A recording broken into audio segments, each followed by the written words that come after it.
A few words of introduction and the rest.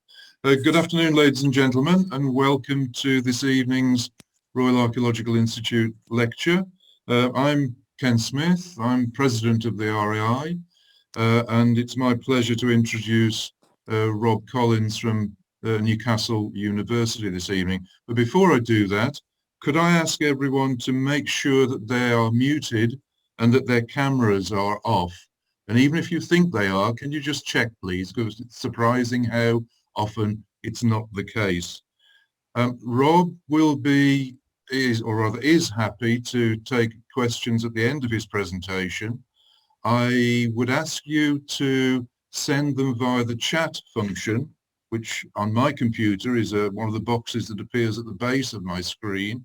If you can type in your question, send it to me, then I shall read it out for the benefit of the rest of the audience and for Rob then to respond to when he's completed his presentation.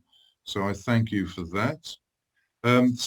Just to introduce Rob, he's a senior lecturer in archaeology in the School of History, Classics and Archaeology at Newcastle University, seconded as project manager to the Hadrian's Wall Community Archaeology Project.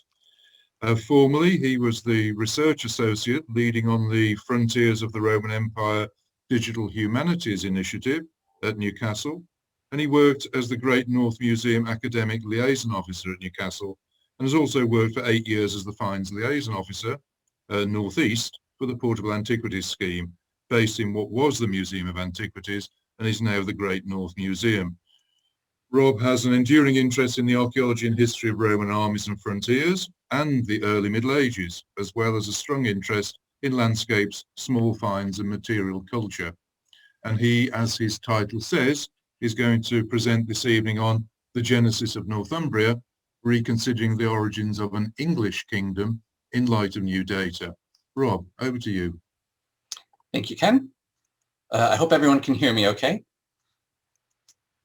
So what I'd like to do is talk tonight a bit about the origins of Northumbria. When we often think of the Kingdom of Northumbria, we're kicking off with the Golden Age, or we think about what we know about Northumbria from Bede and the great monuments and sites. And I think we should look backward, rewind a little bit, and see how we're getting to that.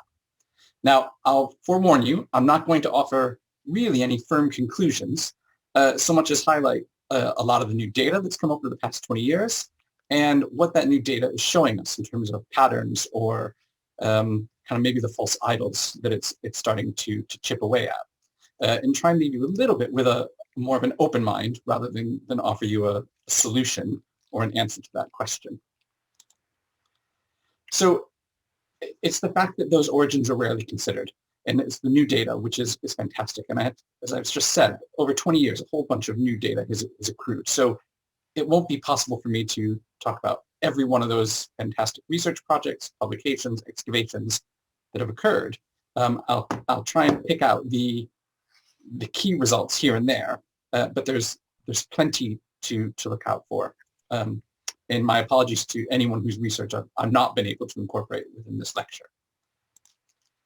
So what we'll do tonight is we'll go through this talk in 3 different parts. The first part is kind of looking at the background in context to Northumbria, kind of the dominant frameworks and some of those tensions in the evidence. In the second part, I'll go over the evidence really from the past 20 years. That's principally from the Portable Antiquities Scheme, developer-funded archaeology, and mostly focused research projects. And then in the third part, I'll talk about some of those themes that we can draw out of that evidence and the conclusions that we can draw. That will bring us to the end, and then after that, there'll be a chance for questions. So I hope that's relatively clear. And in the upper left hand of the screen, you should see which part we're usually in. So we start with the background and context. So I hope all of you know where the Kingdom of Northumbria is, but I don't want to assume that people have an intense and detailed understanding of British geography. So for those of you who don't know, the black box with the large arrow pointing to it is where you can find Northumbria. What I've tried to do is locate that relative to the geography of the Roman Empire. So that the red shading on that map is the former Roman Empire. And what's fantastic is you can see, actually, when you look at that vast geographical entity of the Roman Empire, the Kingdom of Northumbria, when it's at its full extent, was actually quite substantial, quite a big piece of real estate.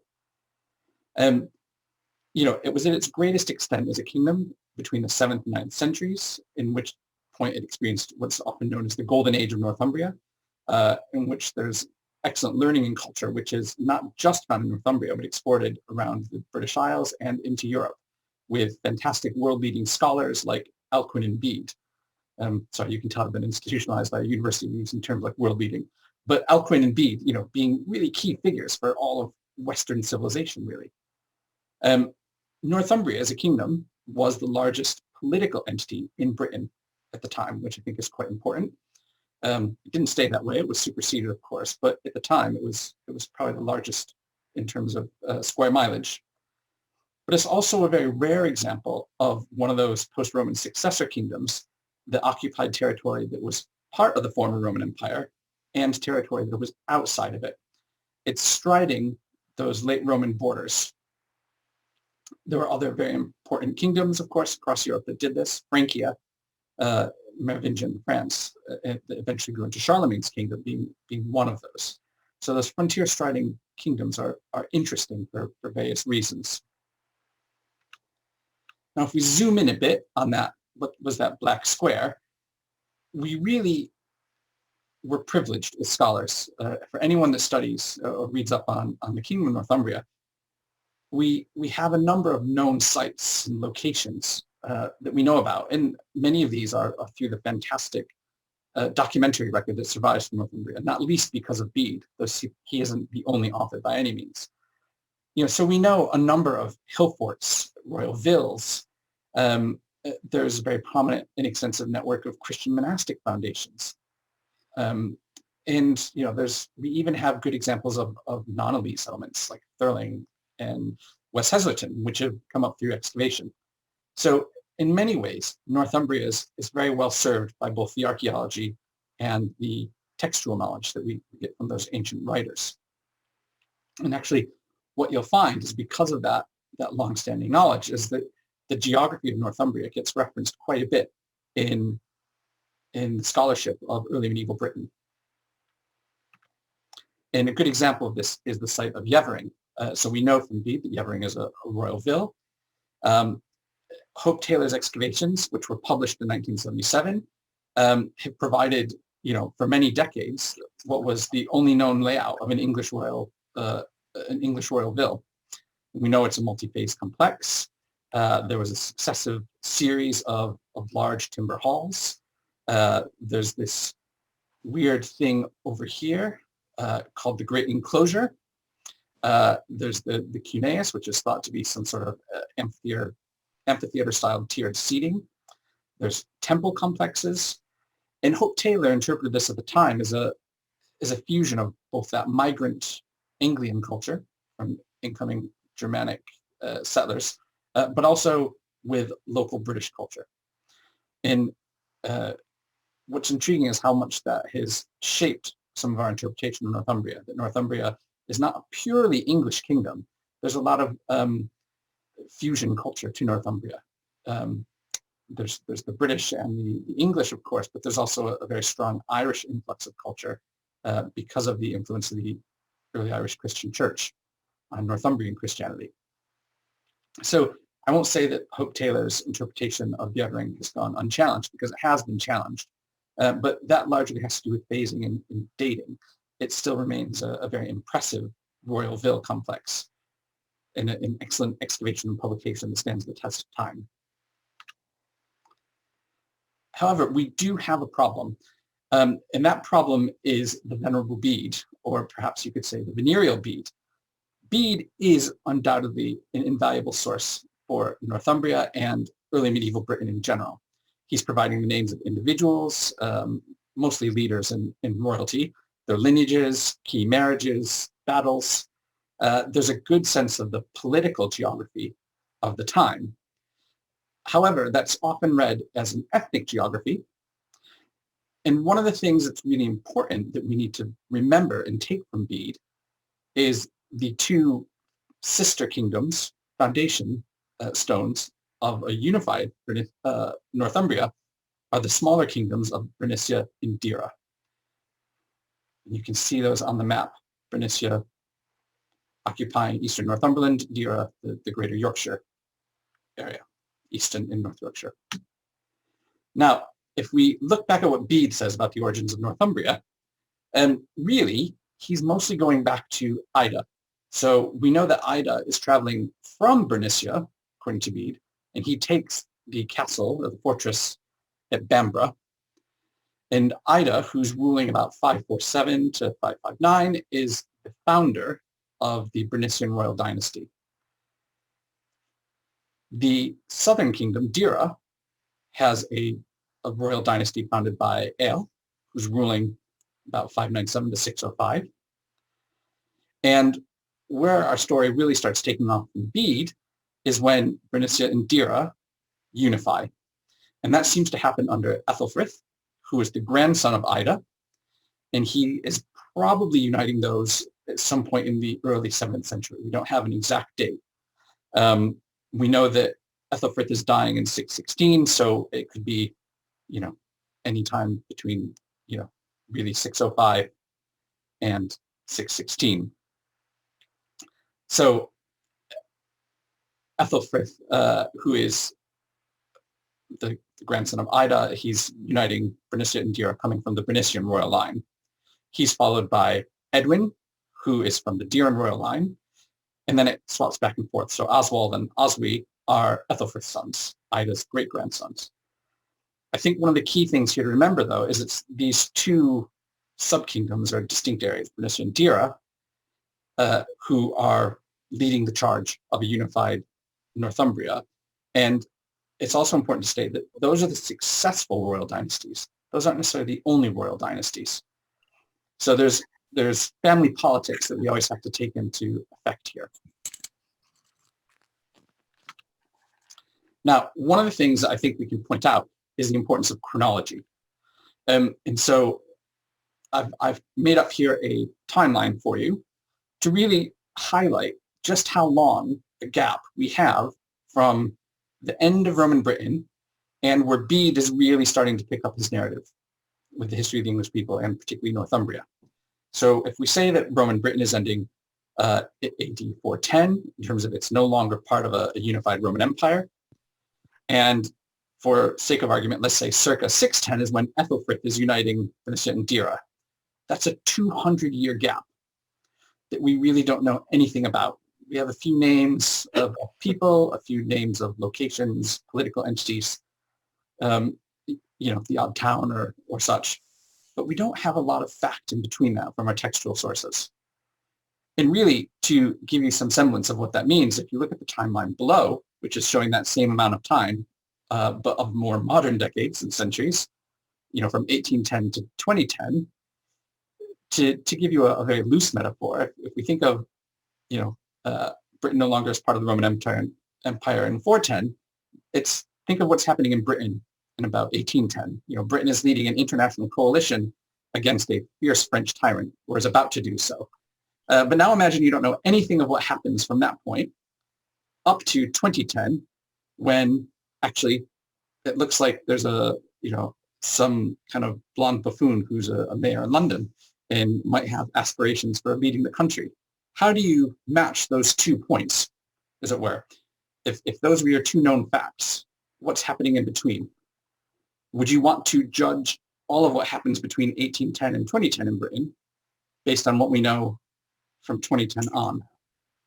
And so that's the kind of warning I want to insert, that we have to remember there's a 200-year gap here, and there's a lot that can happen in those 200 years.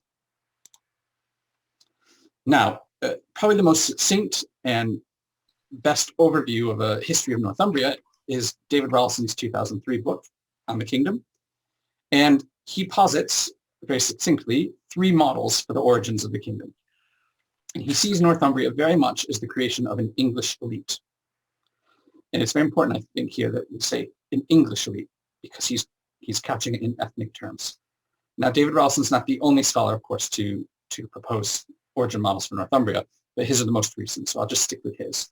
So the first model he posits, model 1, is very much a Roman transition. in which you get a controlled cession of government from Roman or sub-Roman elites to English elites, in a process that he sees as being largely peaceful, and it's mostly a change of the ruling elite, but not the makeup of the population or its organization.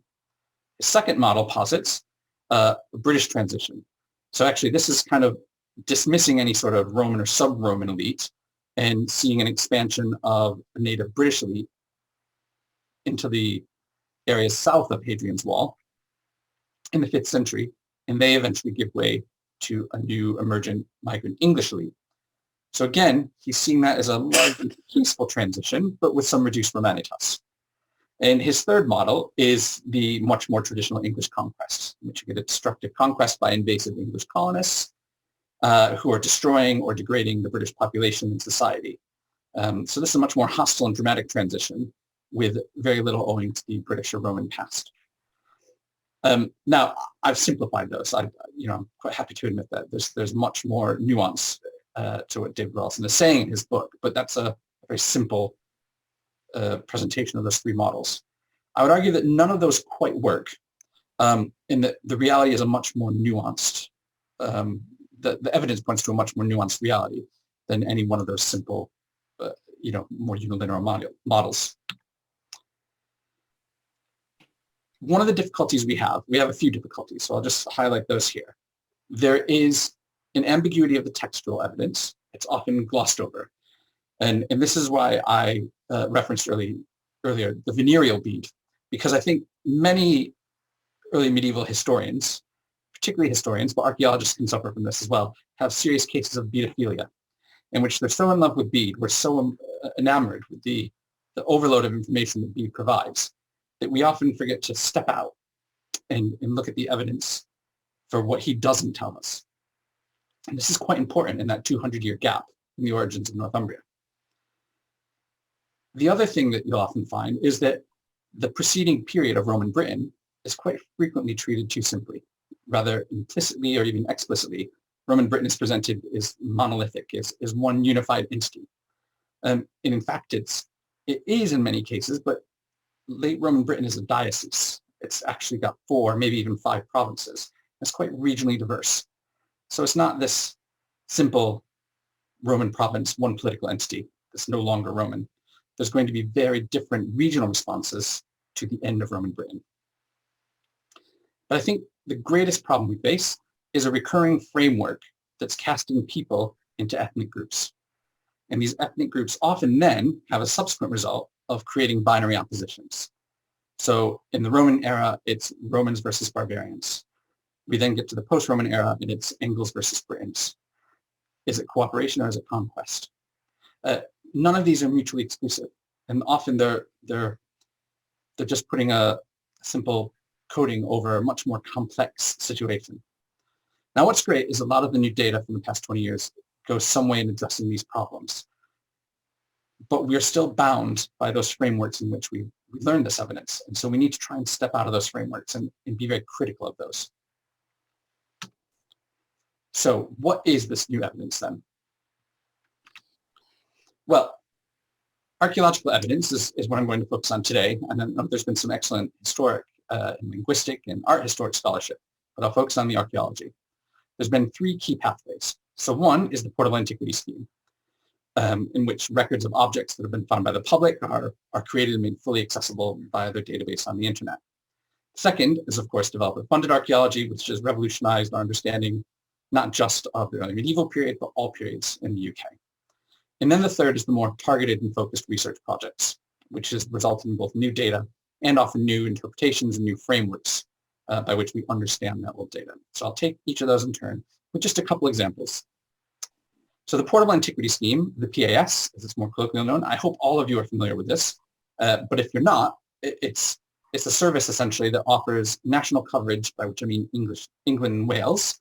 Scotland has a different scheme, and that allows, by collecting this data of objects found by members of the public, primarily hobby metal detector users, but it creates a national database, and that's allowing inter-regional and intra-regional comparisons and searches. And the real benefit of this, of the scheme, is that it's vastly expanded the number of known examples of really any given type of artifact. Now, the constraints of the Portable Antiquities Scheme data are well known, that it's primarily rural, so it doesn't represent urban areas particularly well. It works best when it's used in conjunction with known archaeological evidence. So it's not the sort of thing that you want to use on its own, but it's actually an excellent source of data. So if we look at the image on the right there, just taking one type of artifact, that's to say cruciform brooches of the early medieval period, there are 2,677 cruciform brooches in fragmentary to complete states that have been recorded across England by the Portable Antiquities Scheme. And just searching the database, you can produce these lovely maps. So you can see where those yellow dots are, the larger clusters of frequency where those are found. And so right away, you can get a sense of national coverage. That's really, really impressive. In collecting this data, we then have the opportunity to study particular types of objects further. So Toby Martin, for example, has done a fantastic study of cruciform brooches, and he's looked at the archaeological examples, but he's also been able to bring in portable antiquities examples. And it's really revolutionized how we can approach artifacts in the UK. Now, we can also do that to search more critically by region. So if we look for artifacts dating from 400 to 700 AD, that period of early Northumbria, by region, for Northeast England, there are 88 objects recorded. For Northwest England, there's 29 objects. And for Yorkshire and Humber, there's over 1,300 objects. So it gives you right away a quick semblance of how popular or frequent certain types of objects are. To give you another example, if we look at scabbard mounts, there are 105 of these known nationally, but they're quite rare in the north of England. If you look at the distribution map in the lower right there, you'll see that most of the examples there, where the little black and circle is, are found in Yorkshire and Humberside, okay, with the odd rare exception of one from Northumberland, one from County Durham, and one from Lancashire. But if we didn't have the Portable Antiquities Scheme data, they would be even rarer in the north. And the few examples we would have would be limited entirely to Yorkshire, to the Yorkshire region. And so this is quite important in that it helps us broaden out some of that material culture and where it's getting to. And so this is really important that we can use this resource, and it's all sorts of fantastic new research has emerged thanks to Portable Antiquities Scheme. PAS data also allows us to identify new sites. So all these fragments of Anglo-Saxon type brooches have been found outside of the village of Edel in Northumberland. And so it's a relatively small cluster. You can see it's less than a dozen brooches there, but actually that's really important to be able to identify those clusters of objects, which help us identify areas of new sites. And that helps development control officers, county archaeology officers to, watch the development there. And using that PAS data can help bring up other archaeology. Now, developer-funded archaeology has also brought a whole bunch of new revolutions, and I'll pick just a couple examples for the sake of time. The first one I'll pick out is a Roman villa at Ingleby Barrack, known as Quarry Farm. So that's in the kind of Tees area. Now, it is a Roman villa. The main villa building has not been excavated, but you can see in the image on the right, there's extensive kind of field systems and enclosures, and geophysical survey was able to pick up the main built structures of the villa. All the excavations are outside of the main villa building, but what's really interesting is that in addition to what the standard Roman villa structures, there is post-Roman both structures and deposits. And some of those deposits are include metalwork or exotic items. So, for example, that gilded crossbow brooch that you see on the left side of the screen is a very late form. It's the sort of form that's not made until at the earliest of about AD 390. It's the sort of form that seems to be worn by only the highest imperial officials. That was found in a grave buried with a dog. It's probably part of the dog's collar. It's a secondary reuse of the object. It's almost certainly not being buried until at least the 5th century. And as I say, it's a prestige imported object, as is the painted Egyptian glass that was also found there. So, just to remind you that our region has contacts with much more far-flung areas. Now, those deposits with the glass and the brooch actually predate what are kind of much more traditional, Anglo-Saxon deposits of Grubenhauser. There's also skeletal material there too. So if this developer-funded archaeology just presented this with this whole new site with really interesting results. Another example would be at Catterick with the expansion of the A1. There's been all sorts of fantastic archaeology. And part of that is, quite extensive mortuary data dated to the early medieval period. So a number of really beautifully furnished and well-preserved burials, at least the metalwork in them is well-preserved, which is just, again, it's given us a new opportunity to excavate those burials under modern conditions. And finally, another kind of development control has been particularly prominent in Northumberland, with archaeology being done in advance of new quarries. And so 3 new settlements with structures dating to the 5th, 6th, 7th, and even 8th centuries at Lambton, at Cheviot, and Shotton have revealed new settlements that were previously unknown. And more of those timber, earth-fast timber post-style halls and other structures, as well as a few Grubenhauser, those sunken feature buildings. So, new sites, new burials, all sorts of new data coming up from developer-funded archaeology. Research is often much more focused. And so actually, one of the examples I'm going to give you is both a combination of originally portable antiquities data, but also then some focused research excavation. So a metal detector has reported some findings of Anglo-Saxon style objects from Northumberland outside of Eslington. And it looked like there were 3 distinct assemblages that could be thought to be coming originally from a grave. You can see a map there on the right showing where we are in Northumberland and the 2 fields outlined in black where the finds have been discovered. And what's interesting is the larger field, the one that's labeled Reindeer Close, actually looked like it had a large mound, prehistoric mound in it.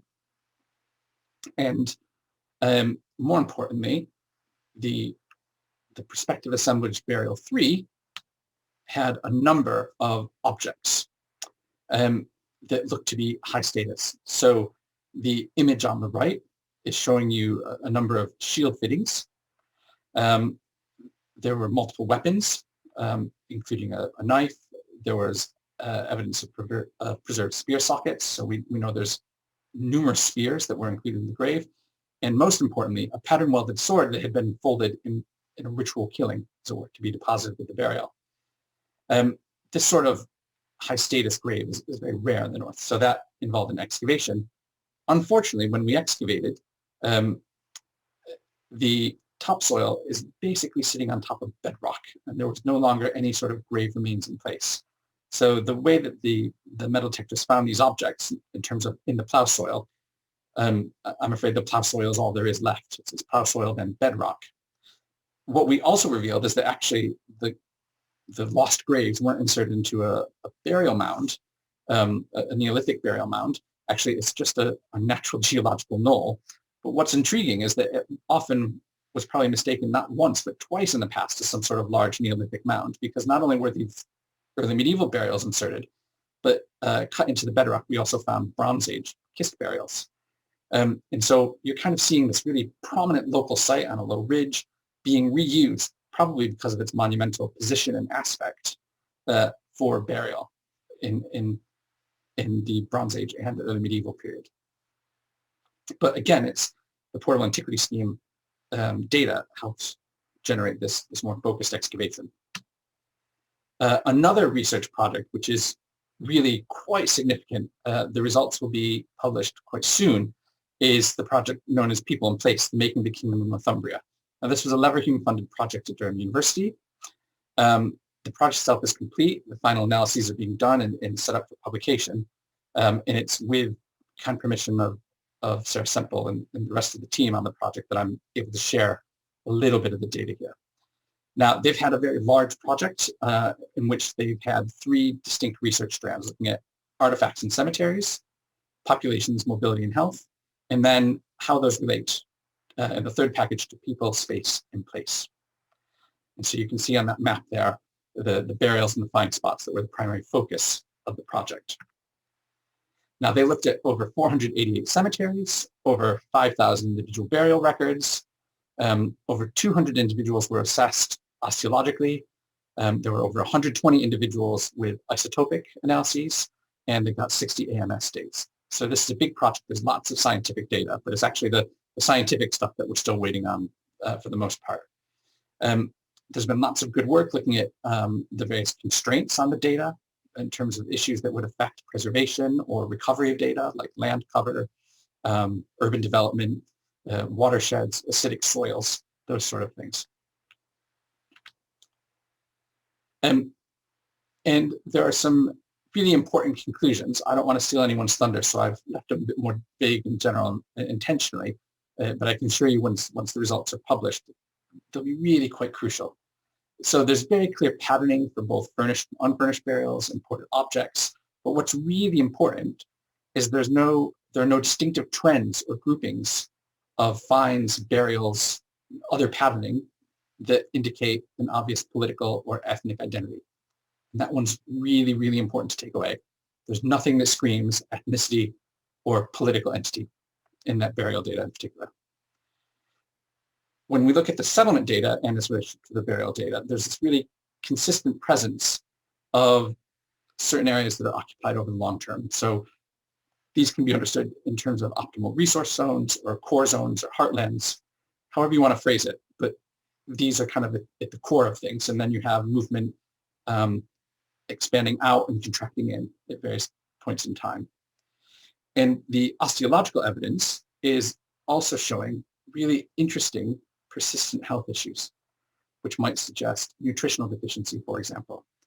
The overall impression that Sarah Semple has communicated to me is that actually there's a real resilience to these communities, but they're also in a precarious position quite often.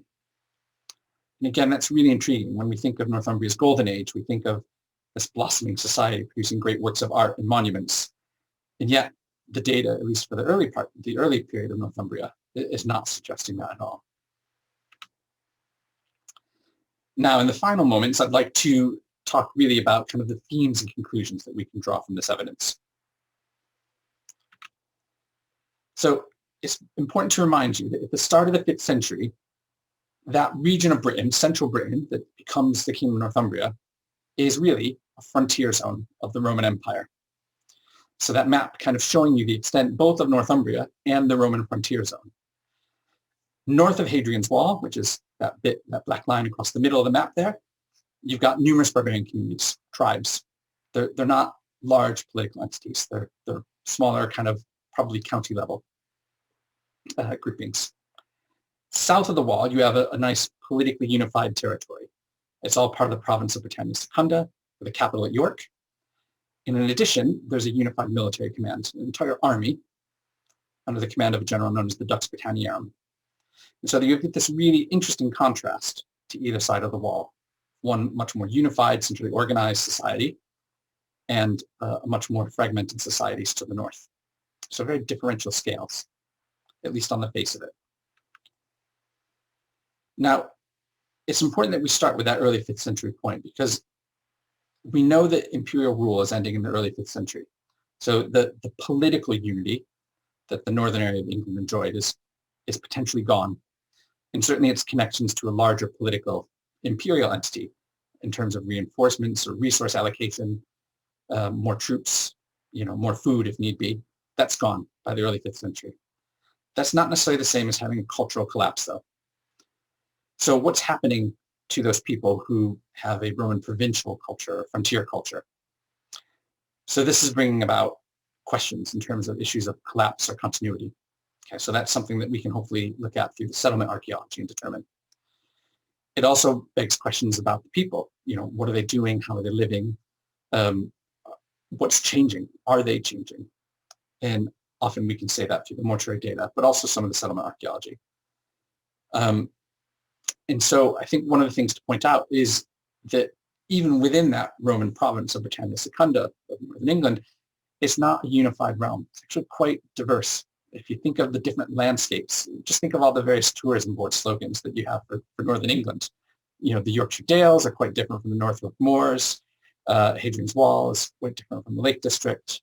Southern Lancashire, again, they're very distinct regions.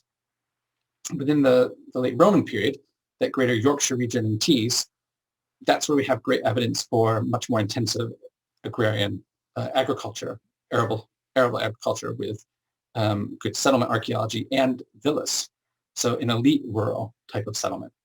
That's the purple block on the map. Where the red circles are is where you have your main urban communities, the larger urban communities. And again, there's not a lot of those, not compared to the Midlands and Southern Britain. And those that are tend to be mostly clustered in Yorkshire. And then those black squares is the very extensive network of military communities. And those military communities are perhaps the most consistent network that you find throughout the region, along Hadrian's Wall and to the south of it. And then, of course, to the north, as I said, there's those various barbarian populations and groupings. So that kind of diversity, even within the Roman province, almost certainly is having some influence on what's happening after the Roman period in that emergence and development of Northumbria. We could postulate, and it's no more than a postulation, that purple block, as it were, where we have the good arable settlement and villa evidence, corresponds quite nicely with what we think is the kingdom of Dira. If we try and solve some of these issues of collapse continuity, when we look at the rural sites, we have evidence of often continued occupation, though not unchanged. So I would remind you of Inchby Barrack, the villa there at Quarry Farm. There is continued occupation of that site. We haven't excavated the main villa house, so we don't know if that's demolished, if it's ruinous, if it's torn down. But the site itself appears to be continuously occupied. But it's not unchanged. There's new building forms. There's new types of burial. We see that pattern in other villas, but we don't have enough villas excavated in the north of England really to say what the consistent pattern is. Undoubtedly, there will be some that were abandoned or ruined. Other rural sites like West Heselton also appear to have continued in occupation through the Roman period and into the early medieval period. Though what's very nice there, because of all the excellent research that's been done, is that there's settlement shift. So the Roman period structures are not necessarily the same in style or in location as the early medieval structures. So the settlement shift, but it doesn't necessarily look like complete abandonment and then reoccupation. But we also have examples of newly built settlements or de novo settlements. And so Shotton is the example the example I provided earlier of one of those new settlements in Northumberland. The difficulty we have with rural settlement, however, is that it's really quite difficult to identify, even to find rural settlements that date to the late Roman period, the 4th century, outside of Yorkshire. So for 3/4, perhaps even more, of that kingdom of Northumbria, finding rural settlement that dates to the 4th, 5th, 6th, 7th, 8th, 9th, 10th, 11th centuries can be quite difficult. And so it's really hard to draw many conclusions. Our data set just isn't large enough. The other thing to point out is that where we do have early medieval settlements is that they're often quite fragmentary from an archaeological perspective. What we get, for example, are post holes or pits. What we don't tend to have are surviving floor levels. So there's a question of how much has been lost to subsequent centuries of plowing. And this is one of the things that's difficult to assess. If we look at examples of urban formations, and here I'll choose Carlisle, just so we're not always focused on the Yorkshire data, which is more extensive and prominent. Carlisle in the late 4th and 5th century has really good evidence actually for continued occupation. We know, I'll remind you from Bede, that there's the fountain or something where Cuthbert has a vision. Within the town of Carlisle itself, there's numerous locations where there's evidence of continuous Roman to post-Roman activity. And so some of those sites are listed there with points to them on a map. And one of the great examples is the site of Blackfriars, where you've got a continuous sequence, which is mostly structural, that looks to go from the 4th century up to the 7th, or maybe even the 9th century. And in particular period 12 is a post-built structure that probably dates to the 5th or 6th century. Now, not all evidence is equal, and I'm not saying that Carlisle is extensive in the early medieval period as it was in the Roman period. That's equally true for York or the other towns and urban formations in the north of England.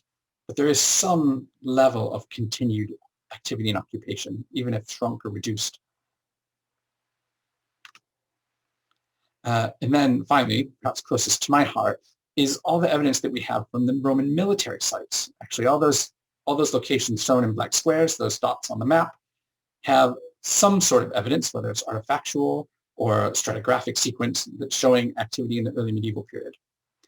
So the other thing we mustn't discount is thinking of Northumberland as this blank canvas that these new migrant Anglian settlers come and establish a new settlement hierarchy with new capitals. They're moving into an existing landscape. And what's quite impressive is how many of those forts still seem to be a focus for some sort of activity, if not outright settlement. Now, if we look at mortuary data to try and better understand the people, this is slightly more frustrating because actually we don't have a lot of late Roman mortuary data available for the region.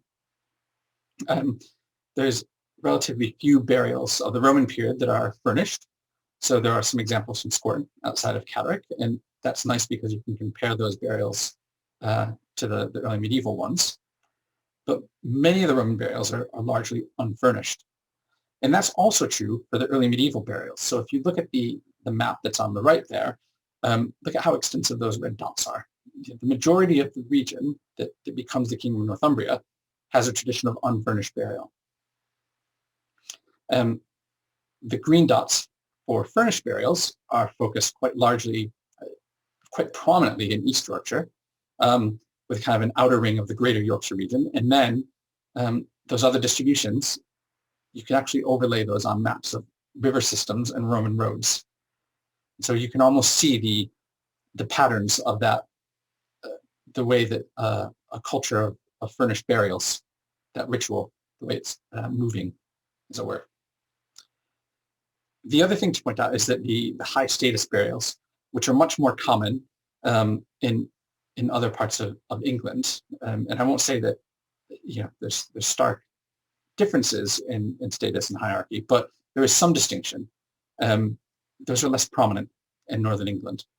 What we do have is a fantastic burial assemblage from the female burial, the bed burial at Street House in Cleveland, which is a photograph of some of the accessories from the grave on the lower left. And actually the burial that I talked about at Eslington with the folded sword are two of the most high status burials that we get, emerging at the very end of our period of study in the later 6th, early 7th century. So the points that we really need to consider moving forward, as I warned you, I wasn't going to give you a clear final answer. I just really wanted to highlight that there's lots of new data out there. The points we need to consider. There's excellent new research and data that relates to settlement, to artifacts, to mortuary culture, and also increasingly scientific data. And that's something I didn't want to try and shoehorn in. But there's much more evidence in use of stable isotopes and ancient DNA to help us characterize those historic populations. But the two remaining challenges, I would say, there's still a very notable 5th century gap. So all that new evidence that I presented in the Whistle Stop tour, a lot of that doesn't easily date into the 5th century. It's not to say that it isn't 5th century in date, but it's hard to be confident that the evidence is 5th century. We're often working on a sequential basis of relative chronology from the later 4th century, or more rarely we have a C14 date, which puts us in the 5th century. But quite often we're stuck between the late 4th century and the 6th century in terms of the chronologies, the dating of our artifacts. So that 5th century gap is still very notable and hard to overcome and raises many questions.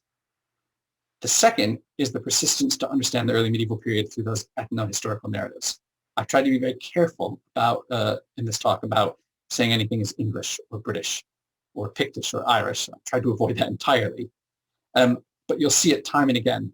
And until we can set aside some of those ethnic labels to encompass and accept the kind of diversity of evidence that doesn't really tell us ethnicity, we're going to have a hard time.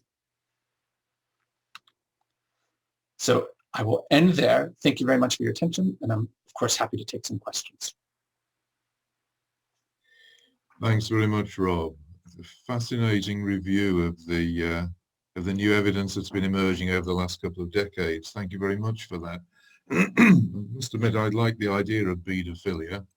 It resonates somewhat. I would ask people, if they have questions, to address them through the chat function, which on my computer is at the bottom in the center of my screen. Just type it into my area so that I can then pass them on to Rob. It's a more efficient way, I think, of posing questions.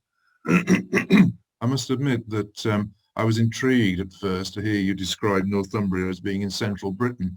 I think it's part of my Anglo-centrism coming out, in all honesty. Whilst people are musing or typing, at a very simplistic level, I mean, it's often said that, yes, it's very difficult to find these early post-Roman sites, and it's often posited that it's because they're under modern settlements. I mean, to what extent do you think that has any veracity? I think there probably is some veracity to that. I mean, when we look at place name evidence, we can see the persistence quite long-term of many of our villages and towns back to the earliest records.